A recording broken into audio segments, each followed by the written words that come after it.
What's up, Block 22 Nation? It's your boy Gobo coming at you with another thriving edition of NFL. With me, as always, my fabled co-host Frankie J, Ben Shrewsbury, We're thriving now? I didn't know that.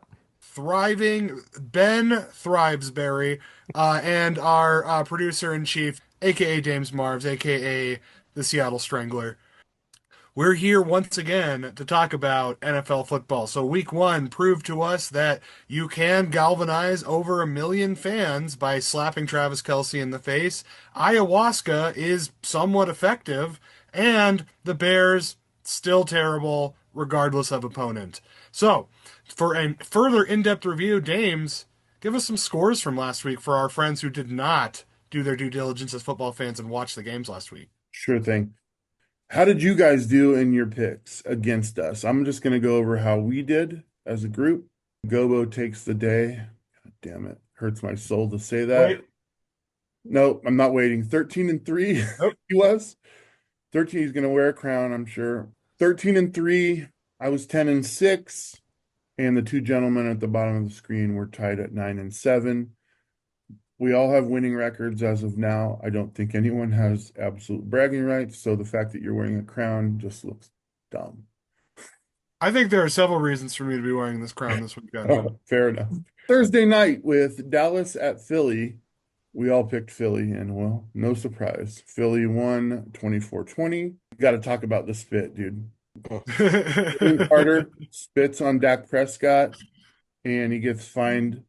We just found out today, $57,222 with a 1-game suspension, time already served. Frankie, you were telling me earlier about Dak spitting first.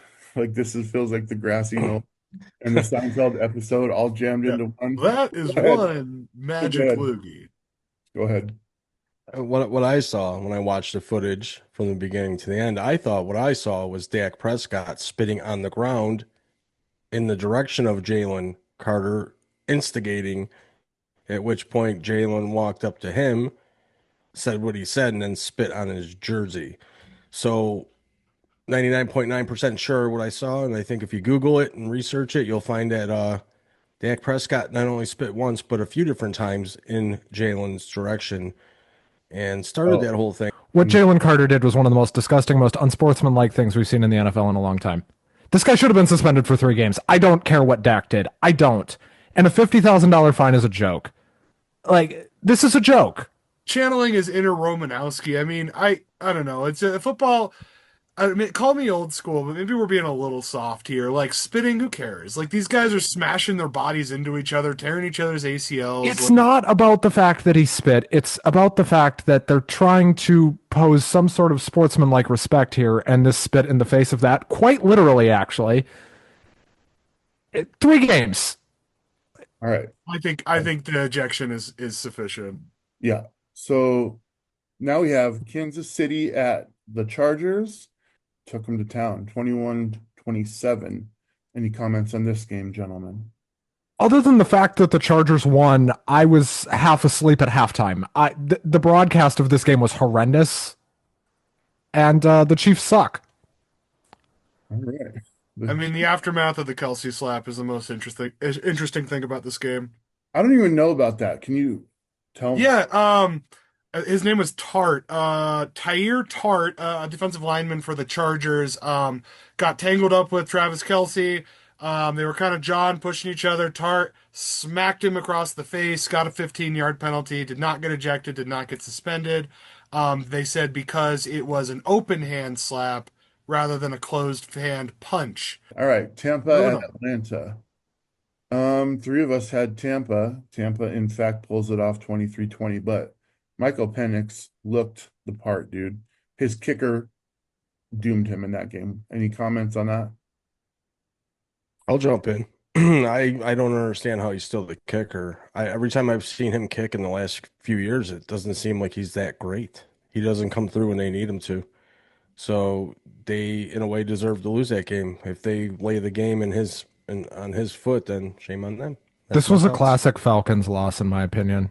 A game that they were absolutely better for 3.5 quarters and still lost. I just want to point out, for the second time in history, the Falcons have a black mobile left-handed quarterback whose name is one letter off of a phallus. Cincinnati at Cleveland. I know that Cincinnati is typically a slow starter for the last 3 years, now 4 years. You won by 1 point. It's going to get a lot tougher from here, man. So I hope that offense can figure it out. All right, and then we have Miami at Indianapolis. What a shit show. Three of us picked Indianapolis. One picked Miami. Frankie, you had a comment on this game. The game score was 33-8 Indianapolis. Go ahead. The only thing I can say about this game, and it really has nothing to do with the game, real quick. I like Rex Ryan. I think he's awesome. He called Mike McDaniels big genius and nerd boy. So I see a lot of things happening in Miami that aren't good for McDaniels, and I love it. Same division as the Bills, and they're shit in the sheets. That's all I got to say about that. I love it. All right, then Carolina at Jacksonville, the no one gives a shit game was 26-10 Jacksonville. Bryce Young, no good. No good. Um, Las Vegas at New England. Pete Carroll, oldest coach to win a game in the history of the NFL, 20-13. Vegas wins. Arizona at New Orleans. Did New Orleans have a shot in this game? They apparently did because they only lost by a score, 20-13. Arizona wins the day. Pittsburgh at New York Jets. I want Gobo to comment on this since he was an Aaron Rodgers fan for most of his life. Aaron Rodgers goes into New York and puts them down 34-32. Gobo. I watched this game and I've been watching Aaron Rodgers for, the better part of 20 years here. And like he he's still not good. He's still way past his prime. His throws were not terribly accurate. He didn't make good reads. He just on a better team. And I'm ready to see him play a real opponent. Like, I mean, sorry Jets fans, Jails, love you man, your team is dog shit. And they went toe to toe with the Steelers because the Steelers don't have a good quarterback. So that's what I gotta say. 4 touchdowns, whatever. Good for fantasy, bad for the league. Like Aaron Rodgers is not back. Don't bet on the Steelers going forward. I'm gonna hold you to that this week. All right, New York Giants at Washington. We all had Washington. No surprise. 13 plays inside the red zone for the Giants. They came away with 6 points. 21-6. Washington schools them. 10 at Tennessee at Denver. We all picked Denver again, 20-12. I was worried about Denver for a while there. They were not looking great, but ultimately they played down to their opponent, but they still took the win. All right, San Francisco at Seattle. We were split here. Wow, this is my game. So I guess what I need to say is I'm really sad that Gino won with Pete Carroll on another team. Uh, and we're sitting here with Sam Darnold, who fumbled inside the 10-yard line with a minute to go and cost us the game. Christian McCaffrey was every bit of what I thought he was. He's the reason I should have been scared. Not a fun way to be the only one in actual NFL here on the show. Moving on, Detroit at Green Bay. Man, three of us had Detroit, and then we had the homer. Go ahead. Yeah. So once again, let's talk about Detroit, okay? Let's talk about the team that everyone is so fucking convinced is going to win this division, okay? Take away Ben Johnson. Dan Campbell does not know how to run an offense. I don't even know who the new offensive coordinator is, and I saw his name like 30 times on Sunday. Like, hand it off to Gibbs, hand it off to Gibbs, hand it off to Gibbs. Okay, cool. We have Micah Parsons. We can put 8 in the box. We're gonna stop your fucking run game. Okay. That being said, Jordan Love is in the prime of his career. This is probably the best season he's going to have. Is he as good as prime Aaron Rodgers or prime Brett Favre? No. Is he a Hall of Famer? Maybe, maybe not. We don't know. Is this the best opportunity for the Packers to win the Super Bowl this season? I believe it is. I think that we have the right team. I think that we addressed the right issues, and we went out there against the division champ and beat the fuck out of them. Like it wasn't close at all. Like they got a garbage time touchdown at the end of the game. Like the Packers kicked the shit out of the Lions on Sunday. So the league, you are on notice. I picked the Packers to go 14-3 this year. I'm fully confident with that. All right. You heard it here. Going to the Super Bowl. All right. And actually, he predicted it last week. All right. So then we've got another game of You don't really care unless the other team's in your division. It's Houston at the Rams. And what a snooze fest, dude. 14-9, the Rams somehow pull it off. CJ Stroud looked amazing his rookie year. Last year fell off, and now, like, what is he even an NFL quarterback? Okay, it's not that dire, but come on, man. It's the Rams. I want us all to comment on this next game because it was absolutely phenomenal. Baltimore at Buffalo, Sunday Night Football. We all know what happened. We all saw the score 40-25, and some of us fell asleep and woke up for an unfortunate fumble that allowed I just before I pass it to Frankie, who definitely should go on this. Didn't the last meeting between them come down to a fumble by the tight end, and then he dropped the ball. He dropped a touchdown pass in the corner of the end zone. These teams 2 point playing conversion. each other, I could watch it every week. Go ahead, Frankie. Well, not every week. I can't handle the blood pressure. Just a wow game.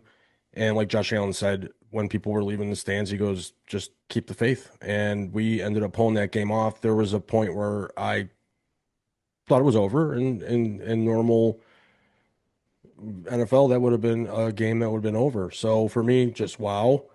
31 other teams would have lost that game. That's why I picked the Bills to win the Super Bowl. The other 31 teams in the league are losing that game. Bills are the best team in the league. Josh Allen's the best quarterback in the league. That's it. I think the Bills. I think it's between those two teams we saw on Sunday for the class of the AFC. There's a couple of wild cards that could make a dark horse run, but Josh Allen. I mean, this is kind of like how I said this is the Packers' opportunity. I think this season is the Bills' opportunity. Like, you're gonna lose people in free agency next year, so like this is it. And Josh Allen is out there playing like a man possessed. It's a good time to be a Bills fan. Frankie, last week you said Buffalo versus Detroit Super Bowl. After week one, have you changed your mind on any of this? Yeah, I'm gonna have to retract my prediction. I think Detroit's just gonna fall apart without Ben Johnson. I can't disagree with Gobo on that, but I do like the Bills Packers right now after week one to see what is coming. I do like the Bills to go to the Super Bowl. They're not gonna have as smooth as a run as Green Bay might. They have a little bit more of a flow where we were choppy for the whole game. So that's my thoughts on that. Back to you. Monday Night Football. We had Minnesota at Chicago. We were split on this one. Obviously, late inning heroics from the rookie JJ McCarthy was terrible in early innings, but 27-24 is the final. Ben, I have you as our only commentator on This this. was one of the worst games of football you've ever seen in your life. Both of these teams suck. The Vikings might not win another game, and the Bears will be lucky to win three. Bench McCarthy, put Carson Wentz in there. I don't care. Just get him off my team. That's it. All right.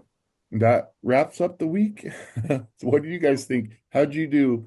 If you didn't play along with us, play along with us because I mean, we're not actually this was a pretty good showing, guys.